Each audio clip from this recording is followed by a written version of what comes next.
Hello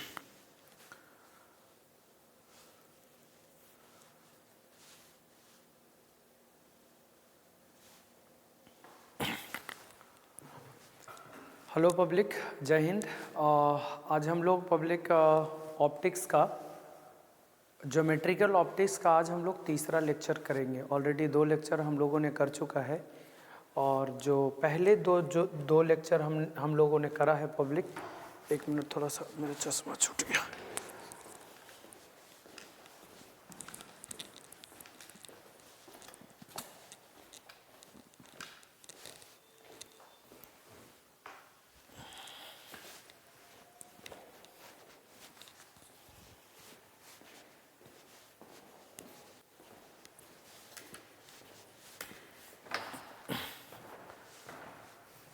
हम लोगों ने पब्लिक जो पहले 2 लेक्चर करा है उसमें लाइट लगता कम।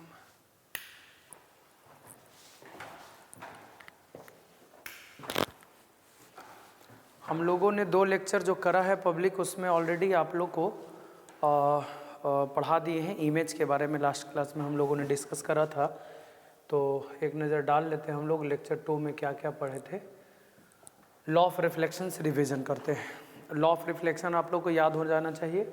Incident light, normal, reflected light, coplanar होता है पहला, और दूसरा जितना एंगल पर इंसिडेंस होगा उतना ही एंगल पर रिफ्लेक्ट भी होगा। ठीक है, पहला। दूसरा हो गया डेविएशन। इसमें बताया था कि लाइट इधर जा रहा है, इधर मुड़ा, जितना एंगल से मुड़ा उसको हम लोग डेविएशन कहते हैं।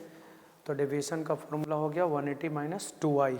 ये एंटी क्लॉकवाइज डेविएशन था, और अगर क्लॉकवाइज डेविएशन की बात करें तो 180 + 2i के बराबर था। ओके, अगर हम लोग मतलब मिरर पे लाइट परपेंडिकुलरली इंसिडेंट कराते हैं तो सेम पाथ पर क्या हो जाएगा, लौट जाएगा। इस बात को ध्यान रखना है।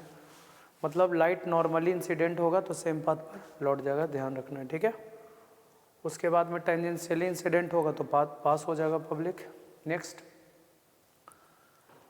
ये न्यूमेरिकल्स था। ठीक है, इमेज के बारे में बताया था पब्लिक कि इमेज बनाना है तो ऑब्जेक्ट से रे निकलेगा, मिरर से जाकर टकराएगा, टकराने के बाद या तो एक पॉइंट पर मिलेगा या तो मिलता हुआ प्रतीत होगा, उसी पॉइंट को इमेज कहते थे। तो 2 तरह का इमेज बताया था, रियल और वर्चुअल। रियल डायरेक्ट इंटरसेक्शन से, मतलब आफ्टर रिफ्लेक्शन अगर वो डायरेक्ट मीट कर जाता है तो इसका मतलब रियल इमेज बनेगा, और अगर मिलता हुआ प्रतीत होगा तो इसका मतलब वर्चुअल इमेज बनेगा। ओके, तो रियल और वर्चुअल इमेज थोड़ा ध्यान रखना। ठीक है, आज हम लोग आगे बात कर रहे हैं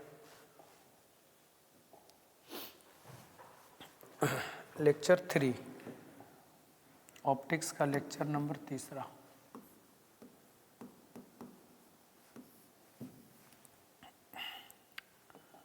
तो हम लोगों ने पब्लिक प्लेन मिरर से इमेज फॉर्मेशन करा था, थोड़ा ध्यान रखेंगे।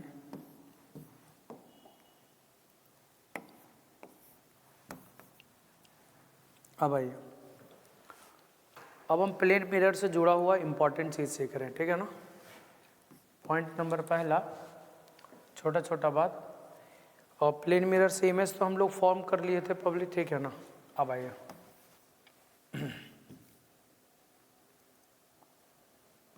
Mirror in the clock, sorry clock in the mirror. Important points बता रहे हैं ये सब। और वो क्या है कि ये आपका प्लेन मिरर है, और इस प्लेन मिरर के सामने एक घड़ी है पब्लिक, ठीक है ना। और वो घड़ी ऐसे कुछ है, ठीक है, 1 2 3 4 ऐसे करके, है ना। तो 1 2 3 4 5 6 7 8 9 10 11 12, है ना। अगर घड़ी में पब्लिक कुछ ऐसा बज रहा है, मान लिया जाए 1:20 हो रहा है ऐसे करके, तो आपसे क्वेश्चन पूछेगा कि मिरर के घड़ी में अगर देखेंगे, माने इसी चीज़ को अगर मिरर में देखेंगे तो आप सोचिए अगर यहाँ पे मिरर रखाएगा तो इसका फ़ोटो इधर है, इसका फ़ोटो इधर बनेगा कि नहीं, तो घड़ी का टाइमिंग कुछ बदल जाएगा नहीं। तो एक्चुअली में होगा क्या कि ई वाला चीज़ इधर दिखेगा, ये वाला इधर दिखेगा। तो अगर ये मान लिया जाए 1:40 सॉरी मतलब 1:20, 1:20 इस घड़ी में बज रहा है अभी, 1:20। अगर यही चीज़ आपको मिरर में देखने बोले कि मिरर में देखने के बाद क्या बनेगा, तो आपका जवाब क्या होगा पब्लिक। तो मैं आपको बता दूं कि अगर आपको मिरर में देखने बोले तो इस टाइम को कैसे करेंगे, कैसे निकालेंगे। तो ये बेसिकली ऐसे हो जाएगा, मतलब इधर जाके ऐसे हो जाएगा और ये ऐसे कुछ हो जाएगा, ऐसे जो भी हो। तो ये घड़ी में कितना बज रहा होगा, मतलब ये वाला फ़ोटो इधर, ये वाला फ़ोटो इधर, तो कैसे निकालेंगे ये टाइमिंग को? तो ये टाइमिंग को निकालना हो तो बहुत आसान तरीका है, आपको कुछ करने का ज़रूरत नहीं है पब्लिक। 12 बजे में से इसको 1:20 घटा लेना है, ये ट्रिक है, आप लोग याद करिए। 12 बजे में से 1:20 घटा लीजिए, ठीक है। 12 बजे में से या 11:60, 12 को 11:60 लिख सकते हैं, 11:60। अब उसमें से आप 1:20 को घटा लीजिए, 1:20 घटा लीजिए, तो 40 यहाँ पे बचेगा और 11 में से गया, मैंने 10:40, मैंने इधर जो घड़ी होगा वो घड़ी में 10:40 होगा, मतलब ऐसे करके 10 से आगे होगा और इधर 8 पर होगा पब्लिक, सॉरी, हाँ, मतलब 10:40, 10:40 होगा, इस बात को ध्यान रखना है। तो कभी भी अगर कोई टाइमिंग दिया हुआ है, मान लीजिए 3:45 और 10 सेकेंड या 35 सेकेंड दिया हुआ, 3:45 और 35 सेकेंड, और अगर आपको मिरर में घड़ी देख के पूछे कि कितना बज रहा होगा, तो आपको कुछ नहीं करना है, 12 बजे में से घटा लेना है। तो 12 बजे को ऐसे मत लिखिए, 11:59 देखिए 60 सेकंड मैंने 1 मिनट, मैंने 60 मिनट, फिर 60 मिनट 1 घंटा, तो 12 ही बज रहा है। 11 घंटा 59 मिनट 60 सेकेंड, ये 12 ही बज रहा है, उसमें से घटा लीजिए, तो ये आ जाएगा 25, ये आ जाएगा पब्लिक 59, 4 और 1 और ये हो जाएगा 8:14 और 25 सेकेंड। तो ऐसे करके हम लोग निकालते हैं कि अगर कभी भी मिरर में क्लॉक अगर निकालना हो, सॉरी, मिरर में अगर हम लोग क्लॉक देखें, घड़ी देखें और कितना बज रहा है निकालना है, तो आप सिंपल 12 बजे में से घटा लीजिएगा। ये पॉइंट नंबर पहला था, इस बात को ध्यान रखिएगा, ठीक है। ये पॉइंट नंबर पहला। दूसरा चीज़ सिखाते हैं, पब्लिक, लैटरल इन्वर्सन। अब ये लैटरल इन्वर्सन क्या है, आप इस बात को समझिए पब्लिक। जो प्लेन मिरर में इमेज फॉर्मेशन होता है वो लैटरली इन्वर्टेड होता है। व्हाट डज इट्स मीन, इसका मतलब क्या है कि मिरर में जो इमेज बन रहा है वो लैटरली इन्वर्टेड होता है, इसका मतलब क्या है मैं आपको बता दूं। लैटरल इन्वर्सन का मतलब होता है कि आप अगर खाना खाए होंगे पब्लिक मिरर के सामने, तो आप ऐसा ऑब्जर्व किए होंगे कि राइट वाला लेफ्ट की तरफ और लेफ्ट वाला राइट की तरफ दिखता है, राइट वाला लेफ्ट की तरफ, लेफ्ट वाला राइट की तरफ दिखता है। पहले बात समझिएगा, तो दाहिना बायां की तरफ, बायां दाहिना की तरफ दिखता है, तो उसी को बोलते हैं लैटरली इन्वर्सन। तो बेसिकली लैटरल इन्वर्सन में जैसे कैसे कैसे दिखेगा वर्ड, आप देख लीजिए पब्लिक। हम सब लेटर, वर्ड का खारा सब लिख के दिखाते हैं। जैसे अगर मान लिया जाए यहाँ पे का ऐसे लिखा हुआ है, अगर आप मिरर में देखेंगे ना तब का इस तरह से दिखेगा, ये लैटरल इन्वर्सन, मतलब ये वाला आगे हो जाएगा और ये वाला पोर्शन पीछे हो जाएगा। तो आ ऐसे दिखेगा, ये जो आगे है ना, मतलब इधर है ना, वो ऐसे हो जाएगा, देख लीजिए ऐसे ऐसे करके हो जाएगा। देखिए ये वाला आगे हो जाएगा, ये वाला पीछे हो जाएगा, इसी को बोलते हैं लैटरल इन्वर्सन। ये ऐसे है तो ये ऐसे दिखेगा, इसी को बोलते हैं लैटरल इन्वर्सन। अगर मान लीजिए ऐसे है, मान लीजिए पी, तो ये ऐसे घुमा हुआ है तो ये वाला चीज़ ऐसे दिखेगा, मतलब ये वाला आगे दिखेगा। कोई भी आप कुछ भी लेटर लिखिए, जैसे मान लिया जाए पब्लिक ऐसे लिखिए VAN, तो आपको ऐसे दिखेगा, पहले N दिखेगा है ना, और फिर A दिखेगा, ठीक है ना, और फिर V दिखेगा, ऐसे NAV, ऐसे करके ये वाला यहाँ दिखेगा, ये वाला यहाँ दिखेगा, ये वाला यहाँ दिखेगा। आप गाड़ी में देखे होंगे एम्बुलेंस, AMBULANCE, मान लीजिए एम्बुलेंस है, और अगर आप मिरर में देखेंगे तो E यहाँ दिखेगा, देख लीजिए, C यहाँ दिखेगा, N यहाँ दिखेगा है ना, A यहाँ दिखेगा, देख लीजिए, और L यहाँ दिखेगा, और U यहाँ दिखेगा, और B यहाँ दिखेगा, ठीक है ना, और M यहाँ दिखेगा, और A यहाँ दिखेगा। देख सकते हैं आप एम्बुलेंस।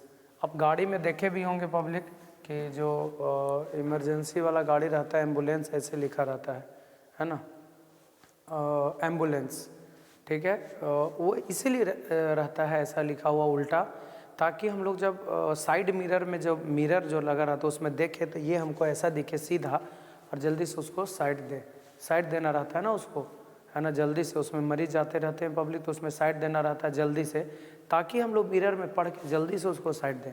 अगर वो सीधा लिखा रहेगा तो हम लोग उल्टा पढ़ेंगे, तो मे भी हो सकता है कोई कोई नहीं समझ पाए पब्लिक, इसी के लिए वो उल्टा करके लिखा रहता है। तो इस चीज़ को ध्यान रखना, ये कंपटीशन में भी सवाल इससे आते हैं, इस बात को ध्यान रखना है। जैसे कोई भी चीज़ लिख लीजिए, आप लिख लीजिए, मान लीजिए TEA, तो मिरर में आपको दिखेगा पहले A, फिर उसके बाद E, फिर उसके बाद T, देख लीजिए। तो इस तरह से पब्लिक, इसी को बोलते हैं हम लोग लैटरली इन्वर्सन, ठीक है ना। नेक्स्ट अगला पॉइंट बताते हैं पब्लिक कि number of images between two plane mirror. Number of images between two plane mirror मतलब दो प्लेन मिरर के बीच में नंबर ऑफ इमेजेस कितना बनेगा, number of images between two plane mirrors, ठीक है ना। जैसे दो प्लेन मिरर है, मैं आपको बता दूं, एक प्लेन मिरर, ठीक है ना, और ये दूसरा प्लेन मिरर, और दोनों प्लेन मिरर के बीच का एंगल दिया हुआ थीटा। पब्लिक ध्यान रखेंगे, एक प्लेन मिरर, दूसरा प्लेन मिरर, दोनों प्लेन मिरर के बीच का एंगल दिया हुआ थीटा, और दोनों को हम लोग इस तरह से रख दिए, है ना। दोनों प्लेन मिरर के बीच में इस तरह से हम लोग ऑब्जेक्ट को रख दिए हैं, दोनों प्लेन मिरर के बीच में इस तरह से आदमी को रख दिए हैं।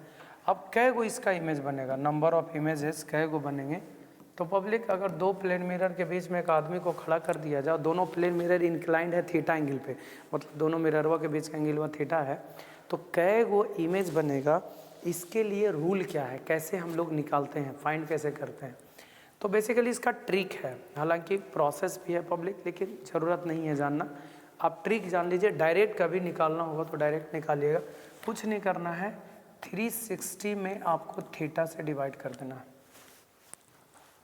360 में थीटा से डिवाइड कर देना है, 360 बाई थीटा, याद रखना है पब्लिक, 360 बाई थीटा, है ना, 360 बाई थीटा, थीटा जो एंगल है उससे डिवाइड कर दीजिए, उतना ही नंबर ऑफ इमेज होगा। ये कब होगा, यदि 360 बाई थीटा इज ऑड, मतलब अगर थीटा से डिवाइड किए आप और अगर ऑड नंबर आ रहा है तो छोड़ दीजिए, वही आंसर आएगा। लेकिन अगर आप 360 में थीटा से डिवाइड दे करके एक घटा दीजिए, है ना, ये कब होगा, जब 360 बाई थीटा इज इवन, मतलब थीटा में भाग देने के बाद अगर इवन आ रहा है तो आप एक घटा के आंसर लिखिए, और ऑड आ रहा है तो वही आंसर लिख दीजिए। अगर भाग देने के बाद ऑड आ रहा है तो वही आंसर, और इवन आ रहा है तो एक घटा दीजिए। जैसे मैं आपको एग्जांपल बताता हूँ, पब्लिक दो प्लेन मिरर है और दोनों प्लेन मिरर के बीच का एंगल दिया हुआ है 90 डिग्री, याद करिएगा, दो प्लेन मिरर्स हैं और दोनों प्लेन मिरर के बीच का एंगल दिया हुआ 90। तो पब्लिक जब 90 दिया हुआ है तो कै गो इमेज बनेगा इस आदमी का, नंबर ऑफ इमेज का फार्मूला होता है 360 बाई 90, और 360 में 90 से भाग लगाएंगे तो कितना होगा, 4। तो 4 तो ऑड है, सॉरी इवन है, इवन रहेगा तो एक घटा देना है, यानी आंसर होगा 3, मतलब इस आदमी का 3 इमेज बनेगा। हम एग्जाम्पल बताते हैं आपको। और अब जैसे मान लिया जाए ये आपका है दो प्लेन मिरर और दोनों प्लेन मिरर के बीच का इंक्लिनेशन 60 डिग्री है, और आपको अगर बीच में खड़ा कर दिया जाए तो आप कै गो इमेज बनेगा, तो 360 बाई 60 आप डिवाइड करेंगे तो 6 आएगा, इवन है तो एक घटा देना है, कितना होगा, 5।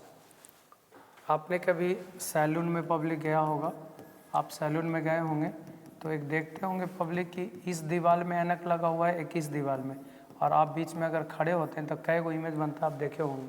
तो नंबर ऑफ इमेजेस का फार्मूला होगा 360 बाई 0, क्योंकि दोनों पैरेलल है, पैरेलल के बीच का एंगल 0 बन रहा है ना, और 360 बाई 0 इनफाइनाइट के करीब होता है, मतलब कै गो इमेज बनेगा, तो इनफाइनाइट नंबर ऑफ इमेजेस बनेंगे, याद रखिएगा, इनफाइनाइट नंबर ऑफ इमेजेस बनेंगे, मतलब इनफाइनाइट नंबर ऑफ इमेज,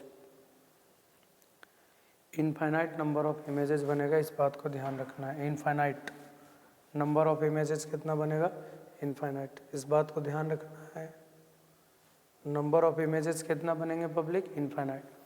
तो ये इनफाइनाइट नंबर ऑफ इमेज बनेगा 360 बाई 0, इनफाइनाइट के बराबर बनेगा, ठीक है, ये चीज़ हो गया। नेक्स्ट हम लोग बात करें क्यों ऐसा होता है, हम लोग ऑड क्यों लेते हैं, देख लीजिए अच्छे से, यहाँ पे जो ले रहे हैं पब्लिक, है ना, इवन आ भी रहा है तो एक घटा करके ऑड ले रहे हैं, ऐसा क्यों होता है, मैं आपको इसका कारण बताता हूँ, देखिएगा।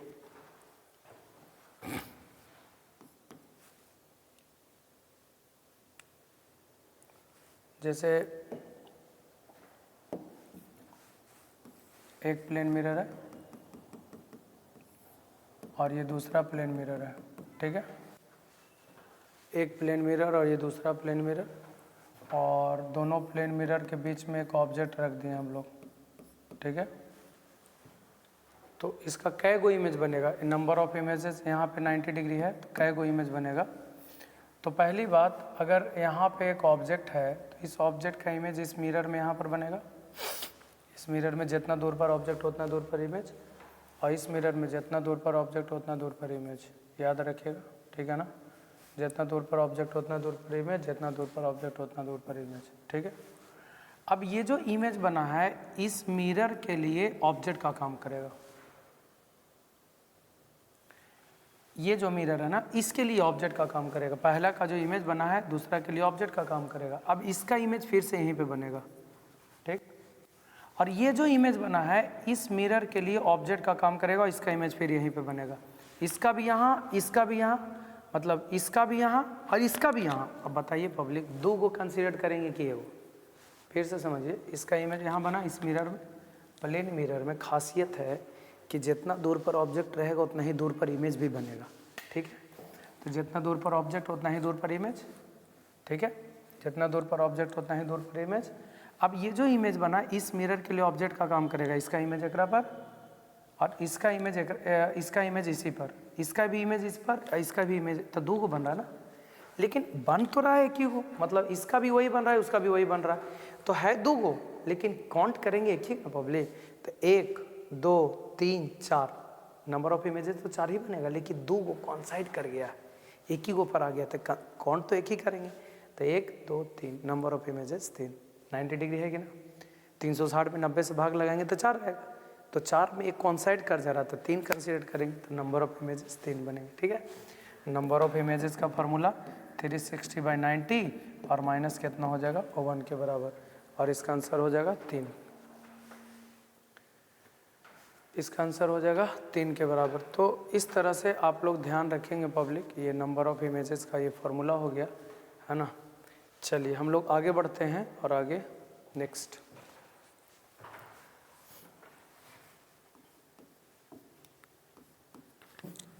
अब हम बताते हैं आपको कि एक आदमी है, वो अपना फुल साइज़ का इमेज देखना चाहता है मिरर में। तो कम से कम मिरर का साइज़ क्या हो कि वो आदमी अपना पूरा साइज़ का इमेज देख सके। फाइंड द, क्वेश्चन है प्लेन मिरर से ही, इंपॉर्टेंट पॉइंट्स है। Find the minimum size of the mirror of the plane mirror. Find the minimum size of the plane mirror so that a man can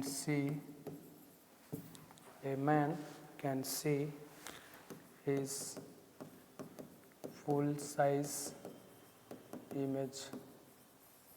Find the minimum size of the mirror so that a man can see his full size image। मतलब एक mirror का size कम से कम क्या हो कि एक आदमी अपना पूरा साइज का इमेज देख सके। तो देखिए पहले डायग्राम समझिए आप, बहुत आसान है। मान लीजिए ये आदमी का साइज है, इसका नाम दे देते हैं हम लोग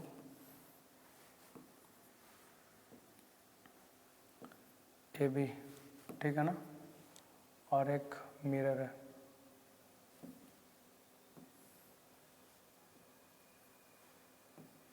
ये मिरर है। मिरर का नाम हम लोग दे देते हैं MN, ठीक है ना। अब क्या है पब्लिक, इसका इमेज पूरा इसमें बनाना है, तो यहाँ से लाइट निकालेंगे, सबसे ऊपर जाके टकराएगा क्योंकि हमको इसका मिनिमम साइज चाहिए है ना, बीच में मत टकरा दीजिएगा। तो यहाँ पे क्या होगा, जितना एंगल पे जाएगा उतना एंगल पर क्या होगा, लौटेगा ना। तो पब्लिक ये जब लौटा तो कहीं आता हुआ प्रतीत पीछे से होगा, पब्लिक देख लीजिए, ठीक है। आता हुआ प्रतीत पीछे से होगा ना, ठीक है।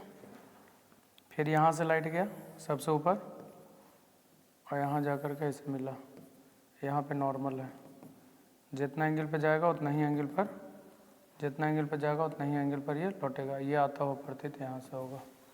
यहाँ से अगर कोई देखेगा पब्लिक तो वो पूरा साइज का इमेज देख सकता है। देखिए यहाँ पे मतलब ये आदमी का पूरा फोटो उसमें बन रहा है इस मिरर में। मतलब इसका ऊपर से इसका ऊपर टकराएगा, इसका ऊपर से यहाँ टकराएगा। ठीक है, अब आइए हमको इसका साइज चाहिए। बहुत आसान है, आपको एकदम बिल्कुल क्लियर समझ में आएगा। ठीक पब्लिक, आप सबसे पहला चीज़ आप देख लेंगे एकदम ईजी। ये अगर इसका लंबाई अगर x होगा तो इसका भी लंबाई x होगा, कन्फर्म, क्योंकि दोनों एंगल बराबर है। और पब्लिक जब एंगल बराबर हो तो सामने वाला साइड भी बराबर होगा। और अगर ये y होगा तो ये वाला भी y होगा। अगर एंगल दोनों बराबर है तो साइड भी क्या होगा, बराबर होगा। अब देख लीजिए यहाँ से आप मिरर का साइज कितना हो गया, x प्लस वाई, क्योंकि ये x है और ये y है तो पूरा x प्लस वाई हो जाएगा। तो मतलब size of the man, size of the man जो आदमी है उसका साइज कितना है पब्लिक, देख लीजिए कितना है, x plus y plus y, यही ना होगा, x plus y plus y. तो अब क्या हो जाएगा 2x प्लस 2y, दो कॉमन करेंगे तो कितना बचेगा x प्लस वाई, दो कॉमन करेंगे तो कितना बचेगा x प्लस वाई। तो आप देख सकते हैं 2x प्लस वाई क्या है, size of the mirror, size of the mirror, size of the mirror. तो साइज ऑफ द मैन जो हो जाएगा, साइज ऑफ द मैन वो 2 into size of the mirror. तो मिरर का साइज क्या हो जाएगा, साइज ऑफ द मिरर ये जो हो गया वो क्या हो जाएगा, साइज ऑफ द मैन बटा 2 के बराबर। मतलब कहने का मतलब कि मिरर का जो साइज होगा वो आदमी के साइज का क्या होना चाहिए, आधा। मतलब अगर आपको, आपका हाइट अगर 6 फीट का है पब्लिक, और आप चाहते हैं कि हम अपना पूरा साइज का इमेज देख लें, तो इसके लिए आपका हाइट कितना होना चाहिए, मतलब कि मिरर का जो साइज होना चाहिए वो पूरा का आधा होना चाहिए। मतलब अगर पूरा का आधा होगा तो एक आदमी अपना पूरा साइज का इमेज उसमें देख सकता है। मतलब आधा, मतलब अगर आप 6 फीट के हैं तो 3 फीट का मिरर चाहिए, आप अगर 5 फीट के हैं तो मतलब 2.5 फीट का चाहिए मिरर। मतलब मैक्स आधा होना चाहिए, वो आधा में क्या होगा, पूरा का पूरा इमेज वो देख सकता है। ठीक है, ये चीज़ को थोड़ा ध्यान रखिएगा आप लोग।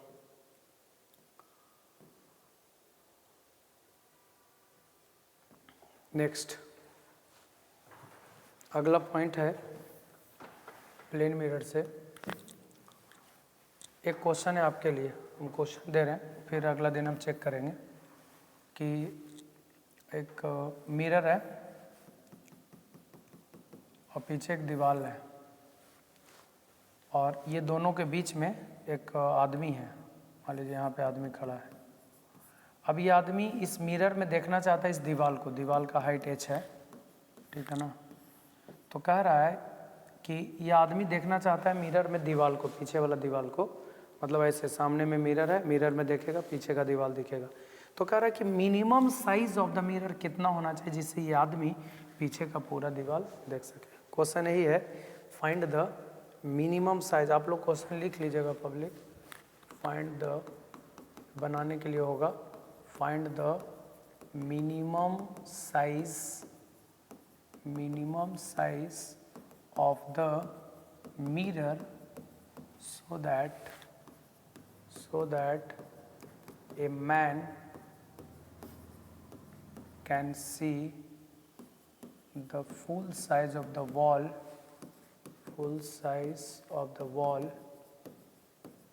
behind him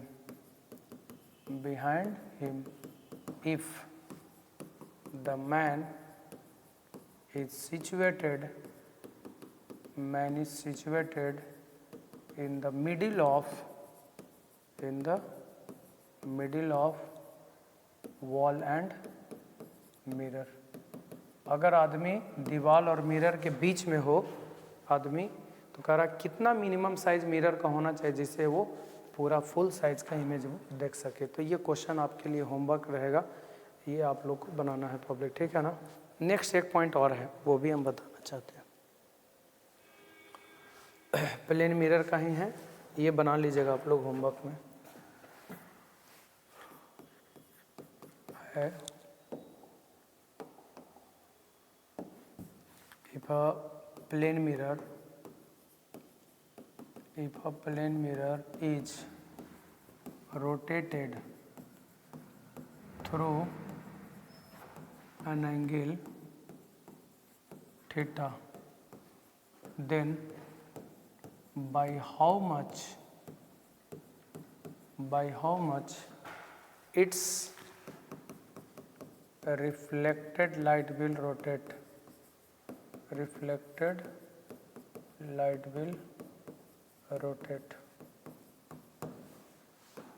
देख लीजिए, अगर किसी प्लेन मिरर को if a plane mirror is rotated through an angle theta, then by how much its reflected light will rotate. पहली बात समझिएगा आप लोग कि कोई प्लेन मिरर है पब्लिक, ठीक है। अब उस प्लेन मिरर को घुमाएंगे हम थीटा एंगल से, तो उसका रिफ्लेक्टेड लाइट कितना से घूमेगा। क्वेश्चन यही है कि अगर कोई प्लेन मिरर है और उस प्लेन मिरर को आपने अगर थीटा एंगल से घुमाया किधर भी, तो उसका रिफ्लेक्टेड लाइट कितना से घूमेगा। देखिए हम एक फिगर बना रहे हैं और फिगर को थोड़ा बारीकी से समझना होगा क्योंकि डबल फिगर है एक ही साथ, इसीलिए आपको थोड़ा सा दिमाग लगाना होगा पब्लिक। देखिए प्लेन मिरर है और ये हो गया बेटा नॉर्मल। देखिए इसका नॉर्मल है, वाइट से बनाए हैं तो वाइट वाला का नॉर्मल, ठीक है। एक यहाँ पे लाइट इंसिडेंट हुआ, ठीक है, इसका मतलब सोर्स यहाँ पे कहीं पे होगा, है ना। यहाँ से लाइट इंसिडेंट हुआ, इंसिडेंट और नॉर्मल के बीच का एंगल ऑफ इंसिडेंस आई। और पब्लिक लॉ ऑफ रिफ्लेक्शन कहता है कि जितना एंगल से इंसिडेंट होगा उतना ही एंगल पर क्या होगा, रिफ्लेक्ट होगा। जितना एंगल पर इंसिडेंस होगा उतना ही एंगल पर क्या होगा, रिफ्लेक्ट होगा। जितना एंगल पर इंसिडेंट हुआ उतना ही एंगल पर क्या हो जाएगा, रिफ्लेक्ट हो जाएगा। Incident light, normal, reflected light, reflect कर गया। Incident light, normal, reflected light, reflect कर गया। अब इस मिरर को हम थीटा एंगल से रोटेट कराएंगे। देखिए पब्लिक, मिरर को थीटा एंगल से रोटेट कराएंगे। ये मिरर ऐसे है, ऐसे रोटेट कराएंगे। चलिए हम रोटेट कर दिए। आप बताइए थीटा एंगल से रोटेट कराएंगे तो सोर्स यहीं रहेगा पब्लिक, याद रखिएगा, सोर्स यहीं रहेगा। लेकिन नॉर्मल ऐसे था तो आप ऐसे घुमाए हैं तो नॉर्मल वो तो घूमेगा। चलिए नॉर्मल ऐसे हो गया पब्लिक, ध्यान रखिएगा। और नॉर्मल कितना से घूमा पब्लिक, थीटा एंगल से। अब देखिए नॉर्मल, ये इंसिडेंट लाइट है, इंसिडेंट और नॉर्मल के बीच का एंगल ऑफ इंसिडेंस, और आपको पता होगा कि एंगल कितना होगा। ये थीटा है और ये आई है, तो जोड़िएगा तो कितना हो जाएगा, थीटा प्लस आई। और लॉ ऑफ रिफ्लेक्शन कहता है कि जितना एंगल पर इंसिडेंस होगा उतना ही एंगल पर रिफ्लेक्ट भी होगा। तो थीटा प्लस आई पर रिफ्लेक्ट हुआ, देखिए थीटा प्लस आई पर रिफ्लेक्ट भी होगा। अब आप देख लीजिए, ये थीटा प्लस आई और ये भी थीटा प्लस आई, ये थीटा प्लस आई और ये भी थीटा प्लस आई। तो देख लीजिए पब्लिक, कहता है क्वेश्चन कि पहल का रिफ्लेक्टेड लाइट और दूसरा का रिफ्लेक्टेड लाइट, ये दोनों के बीच का एंगल क्या होगा। मैंने पहले ये था रिफ्लेक्टेड लाइट, अब ये है, तो ये कितना डिग्री से घूम गया, मतलब ये निकालना है आपको, यहाँ से यहाँ तक निकालना है। तो कैसे निकालेंगे मैं आपको बताता हूँ, यहाँ से यहाँ तक का कैसे एंगल निकालेंगे। तो एक काम करेंगे आप, ये पब्लिक पूरा निकाल लीजिए, पूरा में से यहाँ घटा दीजिए खाली बस। तो पूरा कितना हो जाएगा, थीटा प्लस आई, थीटा प्लस आई, थीटा प्लस आई, थीटा प्लस आई, 2 थीटा प्लस 2 आई माइनस यहाँ से यहाँ देखिए पब्लिक, आई और आर भी तो आई के बराबर होगा ना। तो आई और आई 2 आई, पूरा 2 आई घटा दीजिए आप, तो 2 आई आई कैंसिल, तो कितना बचा 2 थीटा। मतलब रिफ्लेक्टेड लाइट 2 थीटा से घूम जाएगा। मतलब कहने का कि if a plane mirror is rotated through an angle theta, then reflected light will rotate through an angle 2 theta. Reflected light will rotate through an angle 2 theta. मतलब कि अगर कोई प्लेन मिरर को आपने थीटा एंगल से rotate करा, then reflected light will rotate through an angle 2 theta. तो reflected light जो है वो 2 थीटा से रोटेट होगा। तो दिस इज़ द फाइनल मतलब कॉन्सेप्ट था पब्लिक कि अगर प्लेन मिरर को आपने थीटा एंगल से रोटेट करा है तो रिफ्लेक्टेड लाइट 2 थीटा से रोटेट हो जाएगा। ये चीज़ ध्यान रखना है। तो प्लेन मिरर से जुड़ा हुआ जितना बात था पब्लिक हम लोगों ने सारा डिस्कस कर लिया। देख लीजिए, वो सारा का सारा हमने डिस्कस किया है। देख लीजिए ये सारा चीज़, ये क्वेश्चन आपके लिए है होमवर्क, इसको आप भूलेंगे नहीं पब्लिक यहाँ से। तो आज के लिए इतना ही रहने देते हैं, और बाकी फिर अगले क्लास में, अगले लेक्चर में हम लोग डिस्कस करेंगे पब्लिक। और अगले लेक्चर में हम लोग स्फेरिकल मिरर के बारे में हम लोग को पढ़ना है, और स्फेरिकल मिरर के बाद फिर रिफ्रैक्शन ऑफ लाइट है ना, और फिर डिस्पर्सन ऑफ लाइट, उसके बाद ये चैप्टर फिनिश हो जाएगा। एक टेलीस्कोप माइक्रोस्कोप भी है, बहुत इंपॉर्टेंट है, इसमें से क्वेश्चन आता है, समझे कि नहीं। तब तक इतना कंप्लीट करें, और डीपीपी जरूर सॉल्व करें पब्लिक, क्योंकि डीपीपी का सवाल अब बनेगा, पहला डीपीपी तो 100% बनेगा, और जो डॉट रहेगा पब्लिक को हम लोग क्लास में डिस्कस करते चलेंगे। Okay, thank you, thanks for watching.